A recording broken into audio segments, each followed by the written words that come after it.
Assalamualaikum warahmatullahi wabarakatuh. Bismillahirrahmanirrahim. Nahmaduhu wa nusalli wa nusallimu ala rasulil karim.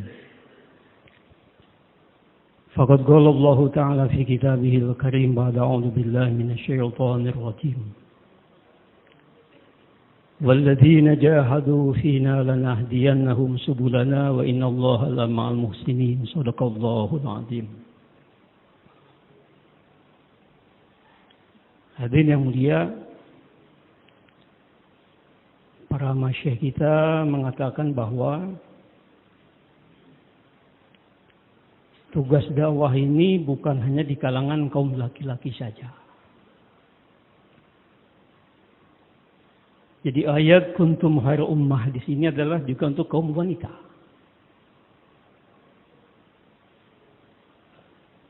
Dan kita lihat dalam Al-Quran ada 4 jenis keluarga. Suami istri yang suaminya ahli surga, istri ahli surga. Ada juga satu keluarga yang suaminya ahli surga tapi istrinya ahli neraka. Ada juga yang terbalik. Istrinya ahli surga, suami ahli neraka. Dan ada yang dua-duanya menjadi ahli surga. Nah, kita tentu mengharapkan bagaimana keluarga yang dua-duanya jadi ahli surga. Kalau yang suami istrinya itu dia ahli neraka, itu keluarga Abu Lahab. Dua-duanya dilaknat sama Allah. Suami ahli neraka, istri ahli neraka. Ditulis dalam Quran. Disejarahkan, dicontohkan. Jadikan ibrah.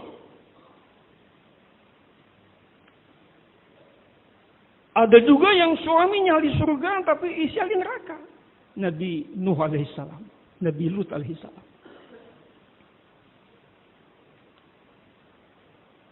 Ada yang terbalik, istri ahli jannah, ahli surga, suami ahli neraka. Firaun. Lanatullah alaih. Ya, kalau para ulama mengatakan dalam sejarahnya itu adalah dicontohkan keluarga yang dua-duanya ahli surga adalah Nabiullah Ibrahim alaihissalam. Jadi bapaknya para anbiya. Ya. Jadi bapaknya para nabi, keturunannya dari Ibrahim alaihissalam jadi nabi. 2 putranya, Ismail alaihissalam, Ishak alaihissalam. Menjadi nabi. Dan ini keturunannya semua orang-orang soleh. Kalau keturunan Nabi Nuh alaihissalam malah anak sekalipun nggak ikut. Jadi nabi yang punya istri tidak terlibat di dalam agama, dalam dakwah, anak pun sulit. Jadi seolah-olah kayak ada hubungan dengan ibu, itu hidayah. Tapi kalau seorang ibu mendukung suami dalam dakwah, maka putra-putranya ini dijadikan sama Allah nabi lagi. Ya. Berapa lama Ibrahim alaihissalam ninggalin istrinya Siti Hajar? 13 tahun. Ittabi'u millata Ibrahim hanifah. Kita disuruh ittiba kepada keluarga Ibrahim alaihissalam yang hanif, yang lurus. Dijadikan ini adalah hanifah, ini adalah sebagai contoh yang lurus. Bapaknya da'i, istrinya dida'iyah. Anaknya pun jadi nabi.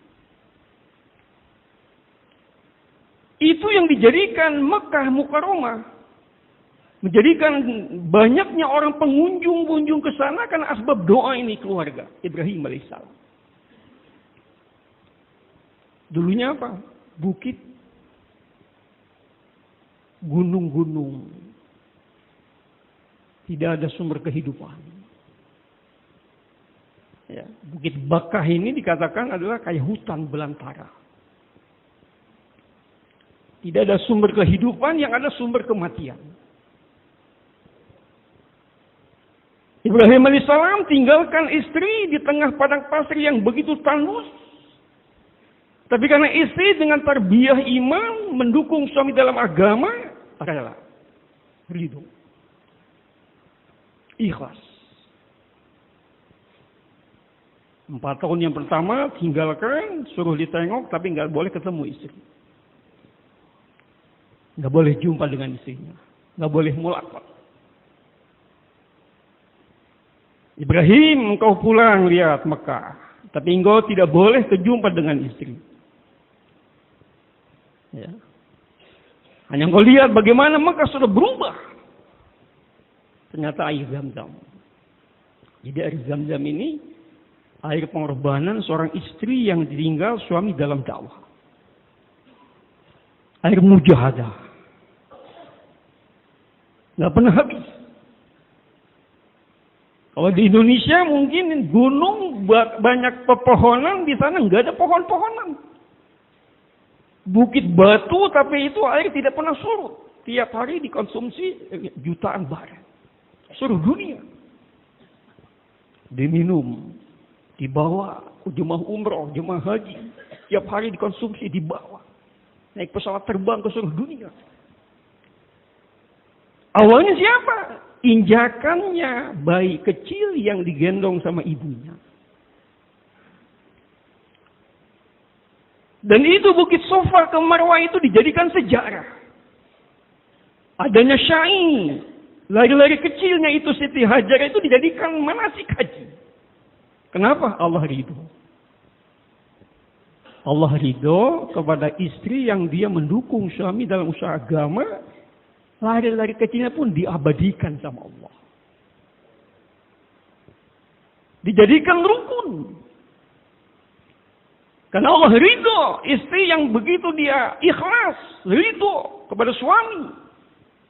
Seluruh injakan-injakan orang yang umroh, yang haji, sudah berapa miliar manusia. Mengalir pahalanya kepada keluarga Ibrahim alaihissalam. Ini asbab wanita. 4 tahun yang kedua Ibrahim alaihissalam boleh pulang, jumpa istri, mulaqat hanya di atas unta. Tidak boleh masuk rumah. Kita mulaqat jemaah 15 hari main pijit-pijitan. Ada yang pura-pura masuk angin. Ingin dikering. Ya. Ada yang bilang pengalaman katanya.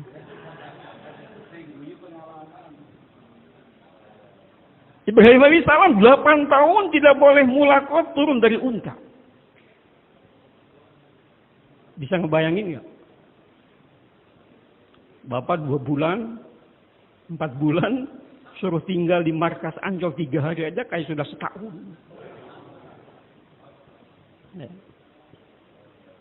Tapi Siti Hajar, wanita yang soleha, yang taat, yang takwa, dia bilang kalau ini perintah Allah, saya sanggup. Tapi izinkan saya mencuci kaki engkau yang penuh dengan debu oleh air Zam-Zam. Minta dicuci itu air Zam-Zam, itu debunya di kaki Ibrahim alaihissalam dengan air Zam-Zam. Pegang. Gimana? Getaran magnetnya tangan istri 8 tahun gak pegang betis suami. Berapa juta watt? Hah? Nabi Ibrahim menangis. Ambil itu air Zam-Zam, basuh ke wajahnya supaya nggak kelihatan kayak jantan tidak menangis. Malu melihat kalau tetesan air mata di depan istrinya. Kata Allah, cukup mulaqat kamu cukup Ibrahim. Dakwah lagi. Jadi mulaqatnya masturat zaman sekarang itu ada asbabul nuzulnya juga. Ibrahim alaihissalam mulaqat juga. Ya. Mulaqatnya di atas unta 8 tahun, kita paling 15 hari, 2 bulan atau 40 hari. Ya. Nah ini yang mulia bahwa kegiatan dakwah ini penting melibatkan istri, melibatkan kaum wanita. Sering dibayangkan kaum wanita ini punya dua kelebihan, hatinya lembut, mudah menangis.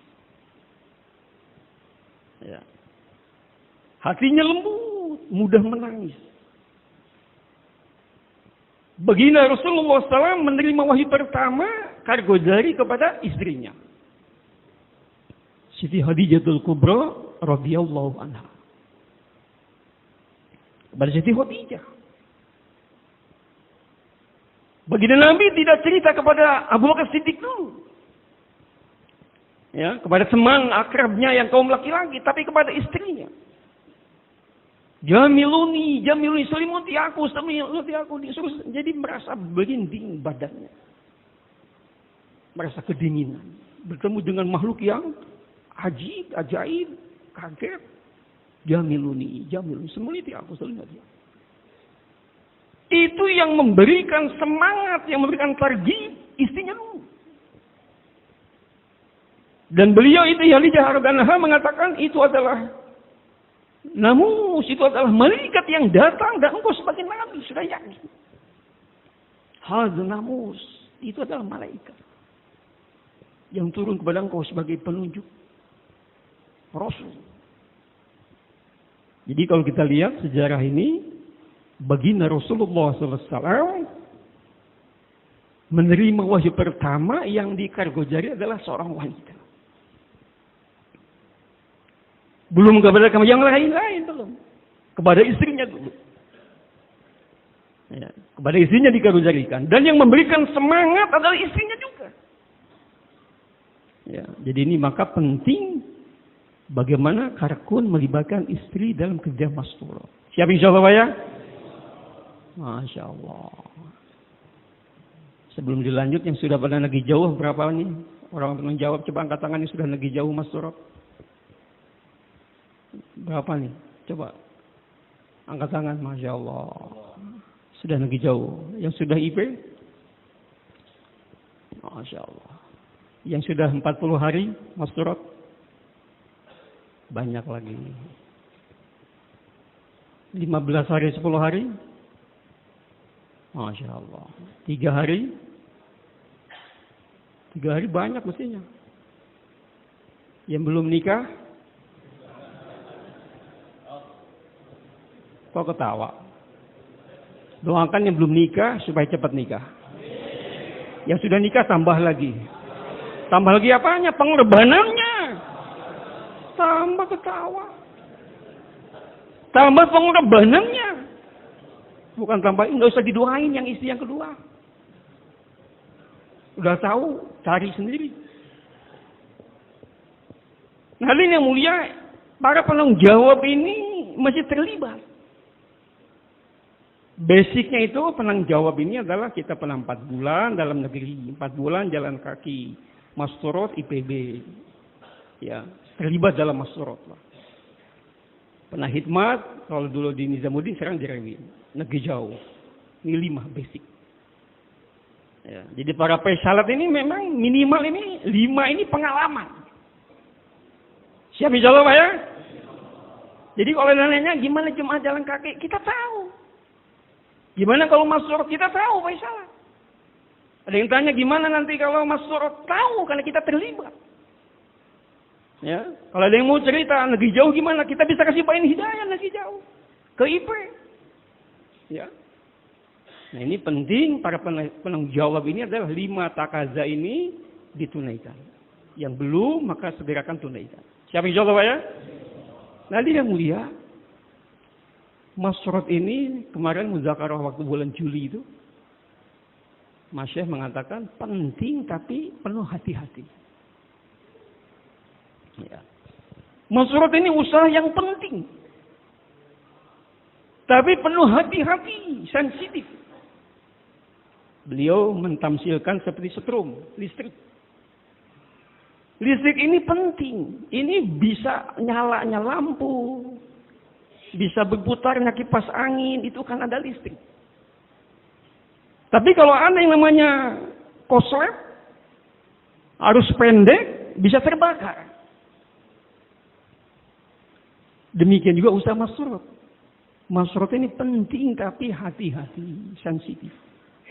Kalau tertib tidak terjaga, bisa arus pendek. Bisa kosleting. Ya, maka dia atur tertib mastur. Ya.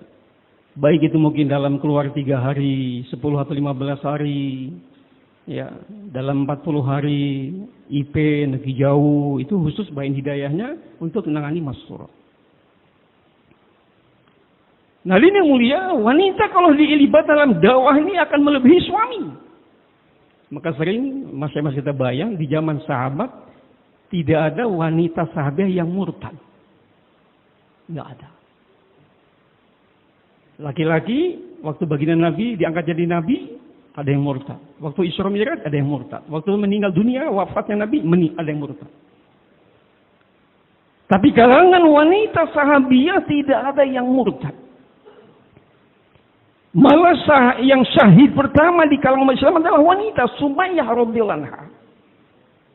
Ya, jadi yang syahid pertama umat Islam itu wanita. Jadi kalau Bapak berangkat ke Mekah, jalan dari Hijrah Street lurus jam-jam tower itu ada lapangan, ya, yang kosong nggak ada bangunan. Tempat merpati di situ dikasih makan. Di sininya ada hotel, ada yang hotel, restoran. Saya tanya sama orang yang mukim lama di sana, ini kenapa nggak dibangun? Dosor aja nggak kuat Pak. Dosor itu nggak kuat kalau dia mau bikin bangunan mental. Itu katanya bekas tetesannya Sumayyah radhiyallahu anha yang syahid di situ. Nggak dibangun. Disejarahkan sengaja supaya tahu nih tetesan wanita pertama yang syahid di jalan Allah. Ya, padahal kalau dibangun jadi hotel bisnis, ya untuk restoran, untuk hotel, untuk macam-macam yang lain. Tapi kayak dosor itu katanya nggak kuat, nggak mampu. Sengaja dijadikan sejarah inilah bekas wanita yang syahid di jalan Allah. Ini ada bukti banyak kalau wanita terlibat dalam usaha agama. Ya. Ada satu cerita orang Kuwait itu di Syria ada seorang anak laki-laki 11 tahun bisa menghafal Quran dalam 1 bulan. Menghafal Quran. Ternyata ibunya itu punya kunci. Ditanya, "Bu, apa rahasianya? Ibu bisa menjadikan anak bisa sebulan hafal Quran. Kok cerdas sekali?" Dia bilang 3 punya syarat. Dia punya amalan. 1, waktu disusuin ini anak bayi, saya tidak pernah nyusuin kecuali dalam keadaan bersih hadas. Ambil wudu. Dawamul wudu. Tengah malam pun dia ambil wudu, kasih nen. Ya. Yang kedua, setiap suami saya pulang bawa makanan, bawa uang, saya tanya, ditafakut dulu. Ditafakut dulu nih, barang yang masuk rumah tuh ini haram, halal, apa subhat, ditanya. Mas, gimana makanan yang akan kasih ke anak kita? Halal kah? Ditafakut. Itu wanita yang soleh, wanita yang takwa mentafakut rezeki yang dibawa suami, boleh masuk rumah dikasih makan sama anak kalau sudah jelas halalnya. Jangan nyuruh korupsi sama yang suami. Ya. Yang ketiga dia bilang, di rumah saya nggak pernah ada gambar-gambar makhluk yang bernyawa. Gambar-gambar, ceramah bukan makhluk bernyawa, joget-joget di rumah kita. Malaikat rahmat nggak bisa masuk. Nah ternyata hadirin, ibu ini betul-betul menjadikan anak itu menjadi cepat bisa menghafal Quran. Dan kata para ulama kita mengatakan bahwa yang paling banyak hubungan dengan putra-putri adalah ibu. Bapak ini banyak takazah di luar rumah. Sholat berjamaah di luar rumah. Cari nafkah di luar rumah. Talabul ilmi di luar rumah. Dakwah keluar rumah. Jihad keluar rumah. Maka ibu ini yang paling dekat hubungannya dengan putra-putri. Dan dialah yang paling banyak waktu ketemu sama anak-anaknya. Dan ibu ini boleh dikatakan sebagai tarbiyatul ula. Madrasatul ula. Yang bisa dijadikan madrasah pertama di keluarga adalah istri. Ada di tempat saya, Pak. Dulu istrinya tukang ngamen. Bukan laki-laki, Pak. Istrinya tukang ngamen. Ngamen keliling. Kan pernah lihat kan ibu-ibu yang suka ngamen? Ya, ini saya ini bukan laki-laki yang tukang ngamen, itu perempuan banyak tukang ngamen. Suaminya ketaskin. Gak lama-lama istrinya dibawa nusroh jemaah. Habis nusroh jemaah ikut 3 hari masturot. Ya. Itu istrinya tuh kadang bawa angkot lah. Jadi supir angkot kadang cari uang Pak, bawa angkot sendiri. Sekarang itu anaknya sudah 3-4 jadi hafiz Quran. Karena ibu ini. Bagaimana mungkin seorang wanita yang tadinya pengamen, supir angkot bisa mencetak anaknya 3-4 orang jadi hafiz Quran kalau tidak dengan usaha masturot? Coba. Ya, mana ada ya suatu tarbiyah yang lebih dahsyat daripada usaha masturot? Bisa merubah. Ya, maka kita mesti masturot ini kita libatkan, walaupun kata Masya bukan daripada nisyab, tapi penting. Setiap 1 tahun keluar 3 atau 4 kali, keluar 3 hari. Setiap tahun keluar 10 atau 15 hari. Ya, maksudnya tidak dinisabkan itu tidak seperti kita. Kalau kita setiap minggu, setiap pekan ketiga, 3 hari. Pekan ketiga 3 hari. Wanita ini kan nggak sama seperti laki-laki. Dia punya anak. Kadang dia anaknya disusui. Jadi nggak bisa seperti kaum laki-laki. Ya. Jadi usaha masturot itu bukan nisab, tapi penting. Minimal 3-4 kali keluar dalam 1 tahun. Ya, setiap tahun 10-15 hari, setiap 3 tahun keluar 40 hari. Siap insyaallah Pak ya? Ya. Kemarin waktu kita habis keluar di Pakistan 2 kali itu karo jari amal. Ya, kita juga karo jari amal. Ada teman jemaah kita karo jari amal diminta bayan di tempat masturot. Ya. Bayan di tempat ibu-ibu sedang muhalah itu ada taklim masturot. Bayan. Kalau dari amal direwin, antum ini kan jemaah rijal. Ngapain bayan-bayan di tengah masturot? Jadi ternyata memang sudah lama itu tertib. Seorang laki-laki yang bayan masturot mesti istrinya ada di dalam. Yang bayan hidayah, bayan wabsi, bayan jemaah yang sedang keluar. Orang misalnya penanggung jawab diminta bayan, bawa istrinya. Ya, ini sensitif Pak. Bapak sedang 4 bulan keluar di jalan Allah nih, sudah 3 bulan setengah di satu muhala, misalkan orang Jawa keluar di Kalimantan suruh bayan masturot, itu beda Pak. Lihat sendal ibu-ibu juga tidak beda. Makanya suruh masturot itu sendalnya dimasukin ke rumah, masukin ke dalam, apalagi jemuran-jemuran, aurat. Maka jemaah yang dia kasih bayan hidayah, bayan wabsi, bayan yang umum, masturot, hendaklah dia bawa istrinya ikut terlibat dalam bayan itu. Ya. Jadi kalau kita sedang keluar 4 bulan, yang bilang Pak, ada masturot taklim, suruh bayan Pak di sana, maaf, tertibnya kami tidak boleh ngasih bayan. Ya, yang lain aja. Itu perubahan ini dahsyat Pak. Banyak laki-laki kalau habis bayan masturot itu nanti ingat anak, ingat istri.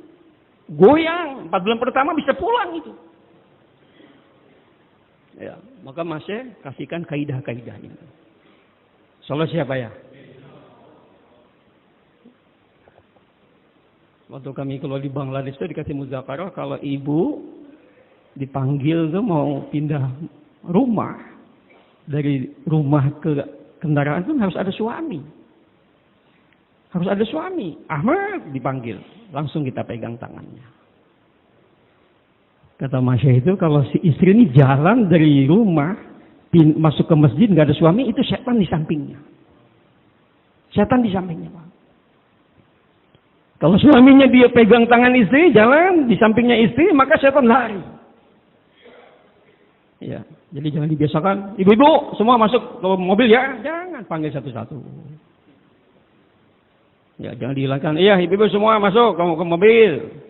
Jangan panggil satu Ahmad, baru pegang tangannya.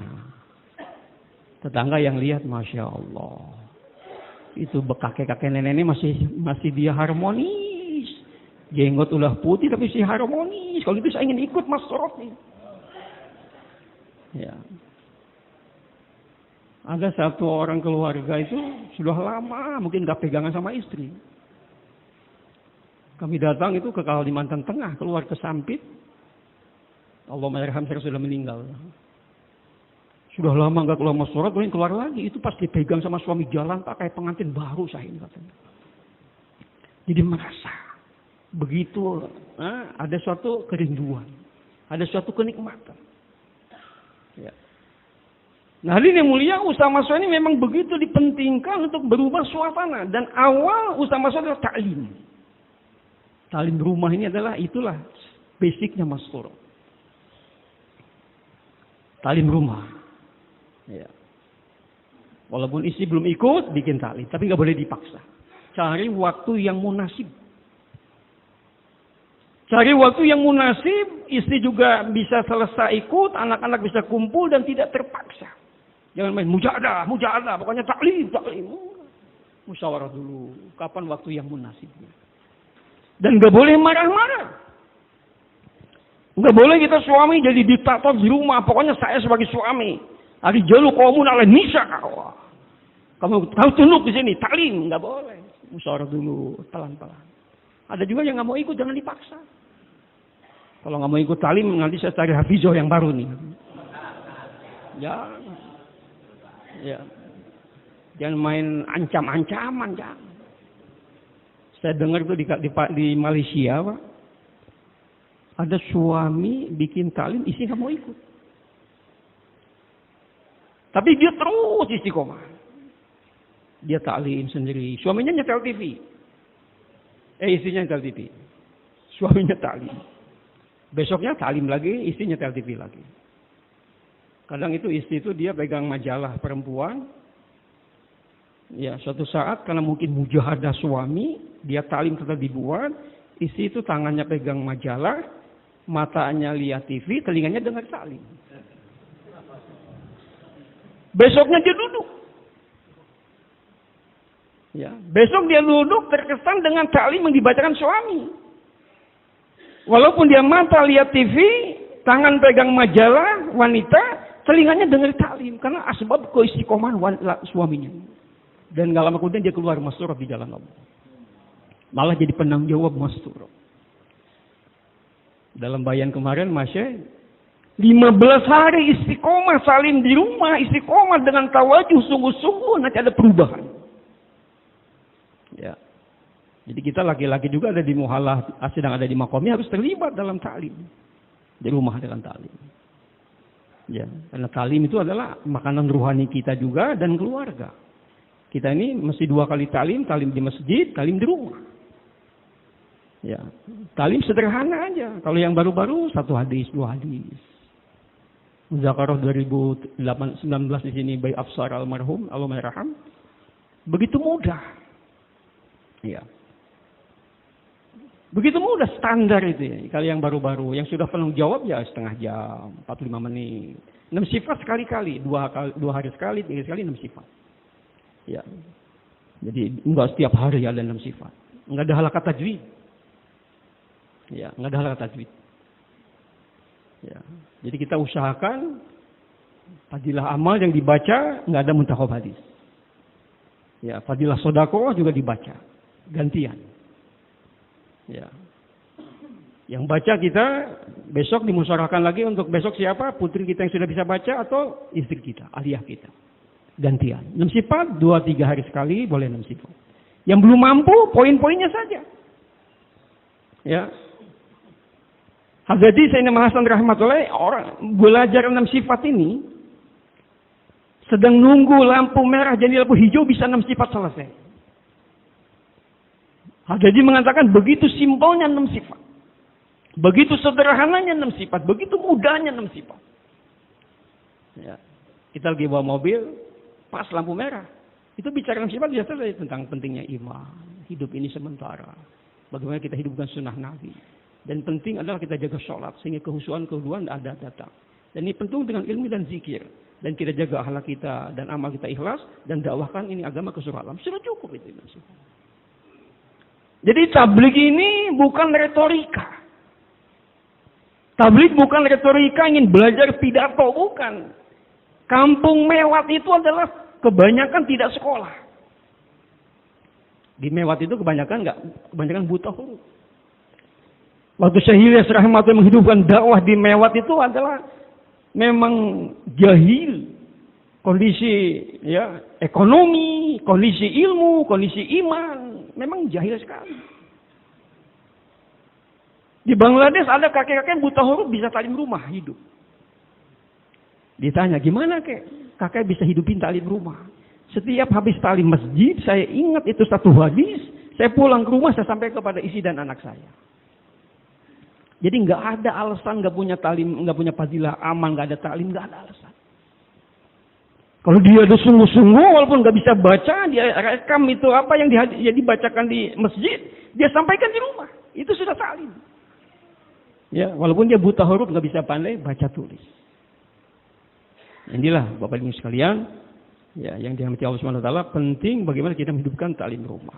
Kalau sudah ada 3 pasang di muhalah kita, di antaranya sudah 10-15 hari satu pasang, maka bisa dibuat tali muhalah. Ya, tali muhalah bisa dibuat. Target tali muhalah supaya setiap rumah orang Islam di kampung kita hidup talim. Kalau sudah semua rumah hidup talim, sudah nggak usah tali muhalah lagi. Ada yang sudah semua rumah talim rumahnya hidup, ada nggak di kampung mana? Angkat tangan. Nah, maka targetnya tali muhalah dulu. Ya. Dan tali muhalah ini untuk umumiyat.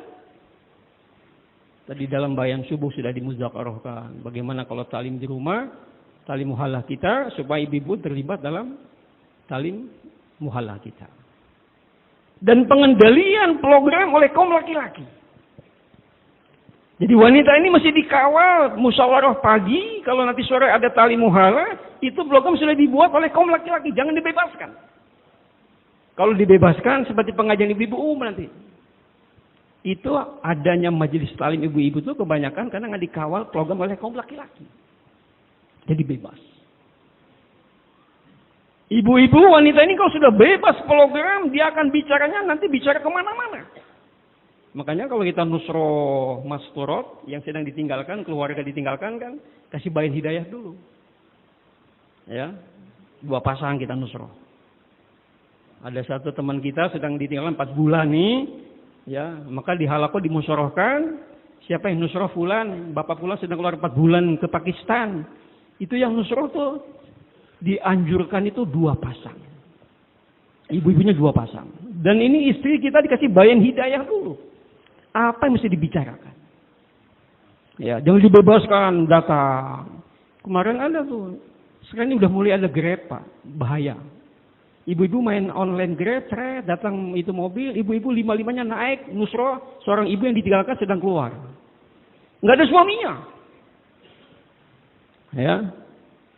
Kadang ada juga istri bawa mobil sendiri, ibu-ibunya 6 ikut konvoy di situ satu mobil. Nusroh jemaah. Ya, jadi jangan dibiasakan wanita keluar tanpa mahramnya yang hakiki. Ya.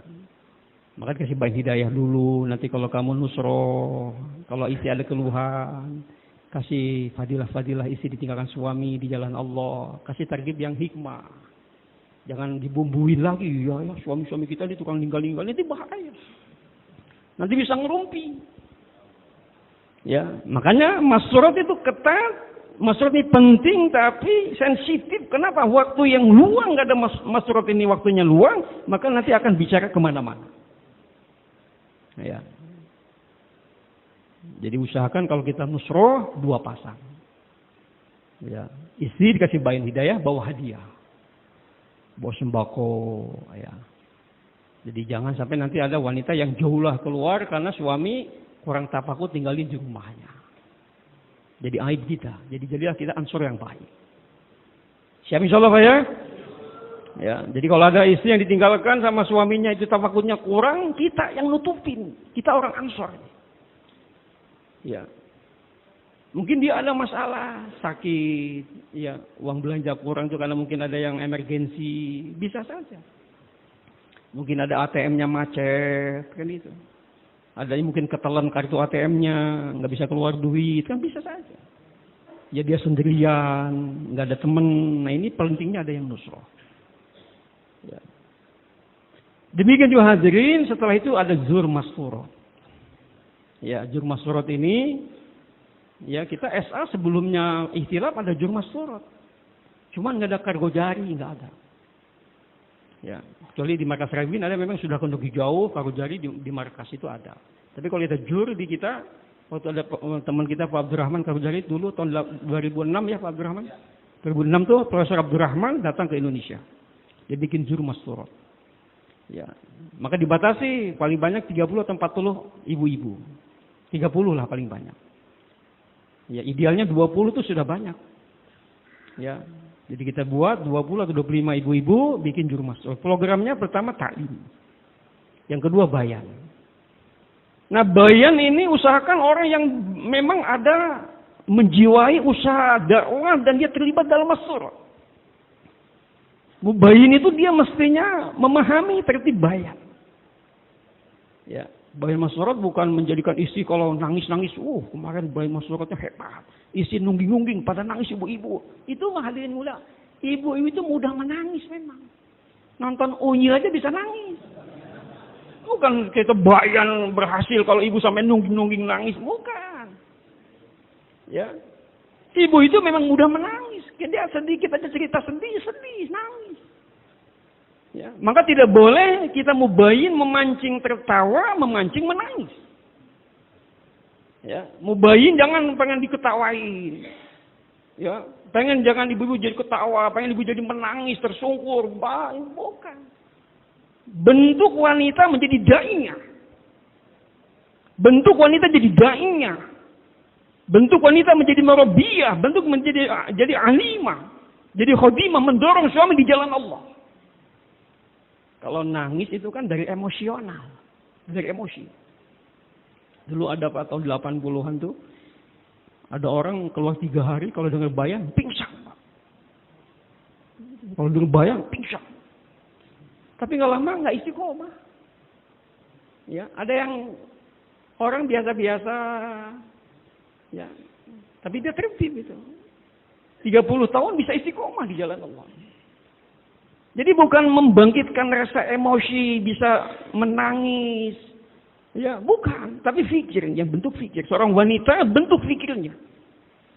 Dalam bayan-bayan jangan memancing emosi menangis, emosi ketawa. Tapi kita bentuk zihin. Wanita jadi da'iyah, jadi marabiyah, menjadi alimah, menjadi khodimah. Kalau lihat suami malam markas, sudah nyiapin bedding, sudah nyiapin ompreng buat makan. Ini jadi da'iyah. Ya, kalau malam Jumat ada yang assalamualaikum. Nah, ini bukan suami saya, ini jin yang pulang ke rumah. Karena tahu suami saya ini itikaf. Suami saya ini itikaf, ini nggak mungkin ini ada yang salam. Ini bohong, ini jin yang nyerupain suara suami saya. Nggak dibuka pintu itu. Tapi kalau wanita belum masyurah, suami belum nyampe ke mas sudah nge-WA. Mas, nanti nggak usah itikaf, aku takut mas. Belum nyampe sudah di WA. Ya. Belum nyampe ke masjid sudah di WA. Mas, nanti pulang ya. Aku takut sendirian mas. Karena belum terlibat dalam masyurah. Kalau terlibat dalam masyurah itu siap di bawah nusroh jemaah. Dia minta kapan keluar lagi masyurah. Kita sudah lebih dari 3 bulan mas ini nggak keluar masyurah. Dia ada perasaan. Dia ada suatu keganjilan. Kok saya ini kayak beda. Nah itu. Kayak kita kalau sudah nisab lewat itu kan ada perasaan kayak punya hutang. Kalau jadi dai, kalau ini nisab sudah kelewat ini kayak punya hutang. Ya. Maka kalau wanita jadi dai itu kalau suami nisab sudah telat-telat, sudah suami kelihatan sudah banyak bentak-bentak lah. Ini suami saya ini sudah ngebentak-bentak nih, nisabnya sudah kelewat nih. Suruh dia siapin beddingnya, suruh siapin pakaiannya keluar di jalan Allah. Bisa bulanan dia tahu. Istri jadi masuro tahu, tak aja harian suami, tak aja mingguan, tak aja bulan, tak aja tahunan tahu. Jadi daiyah, kontrol. Kalau suami sedang 2,5 jam, apa amalan di rumah? Kalau suami sedang jaulah 1, apa amalan di rumah istrinya? Jadi ada connecting dengan istri. Jangan istri lagi doa, suami lagi doa mau jaulah, istri lagi nonton TV di rumah. Ini nggak nyambung. Ya.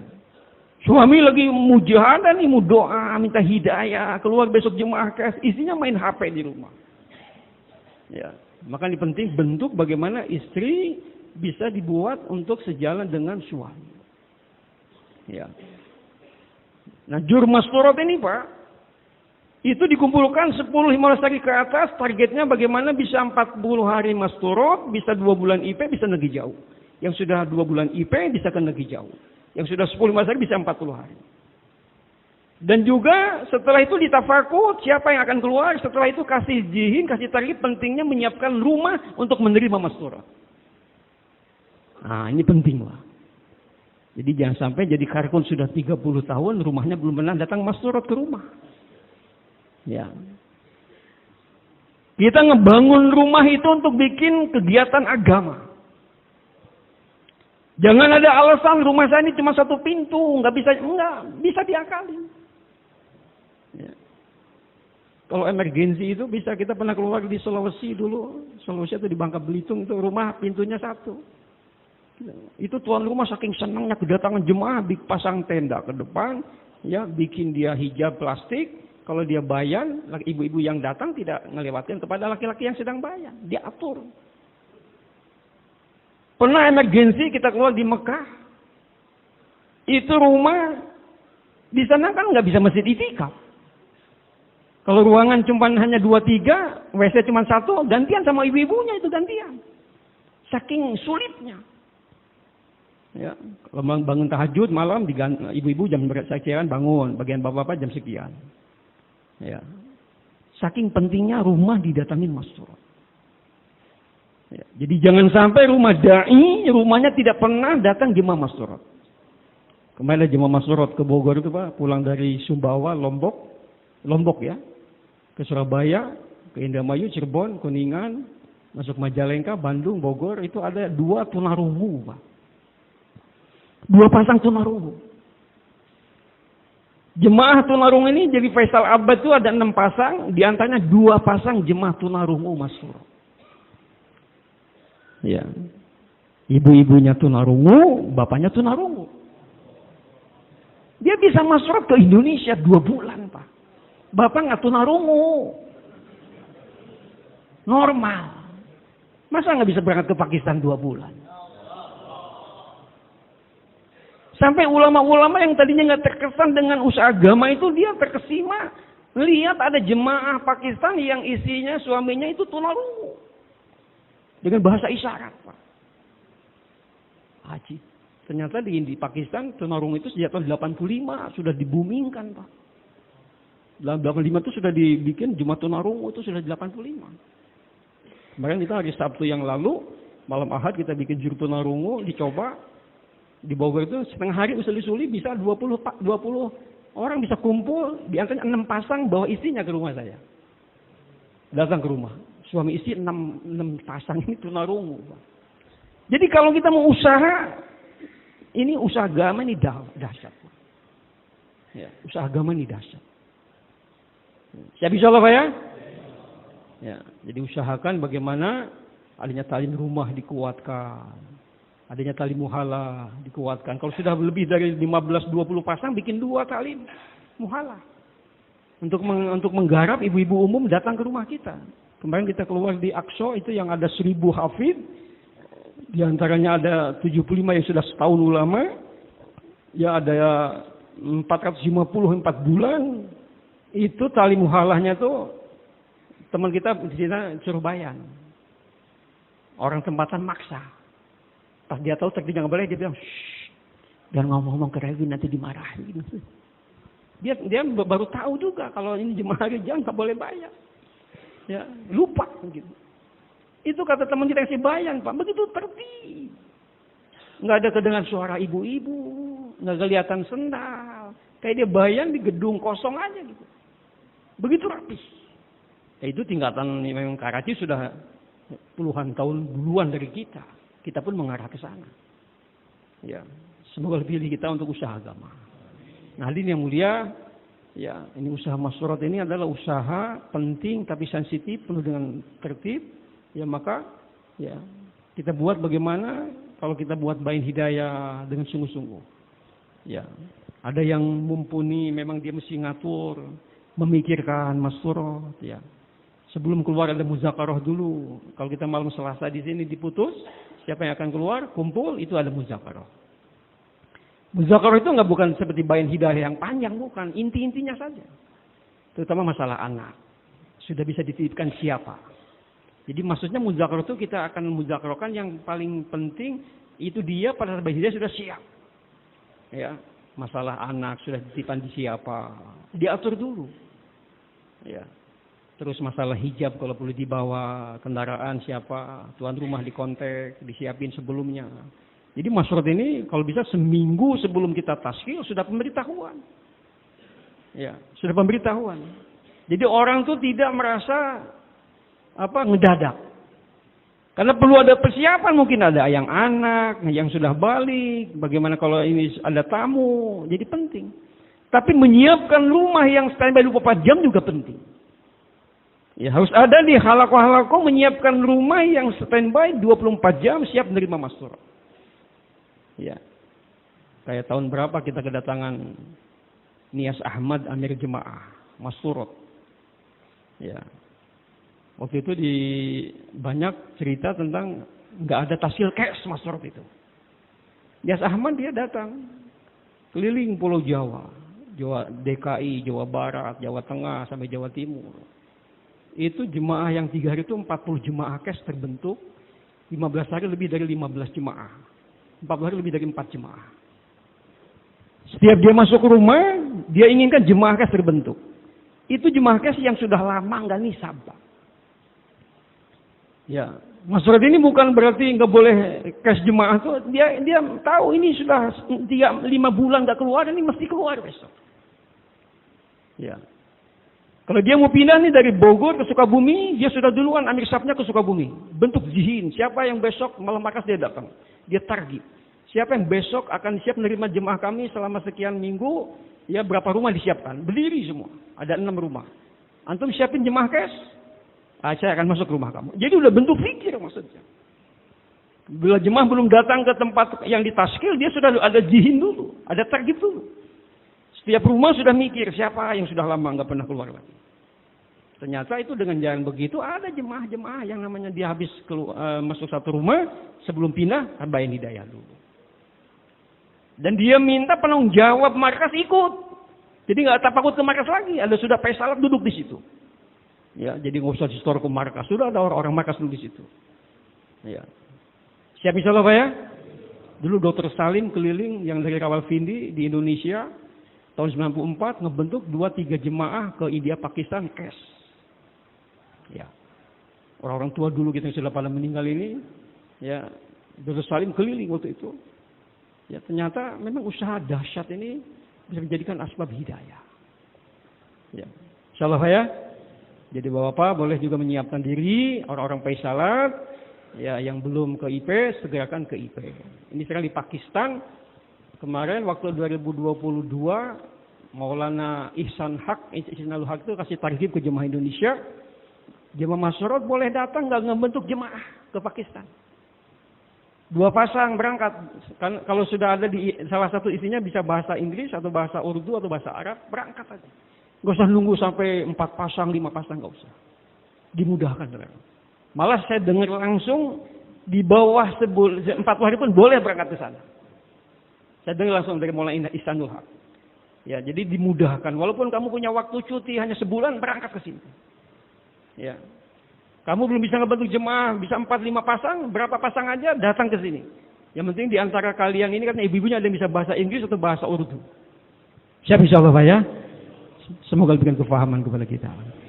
Subhanallah wa bihamdihi subhanakallahumma wa bihamdika. Assalamualaikum warahmatullahi wabarakatuh.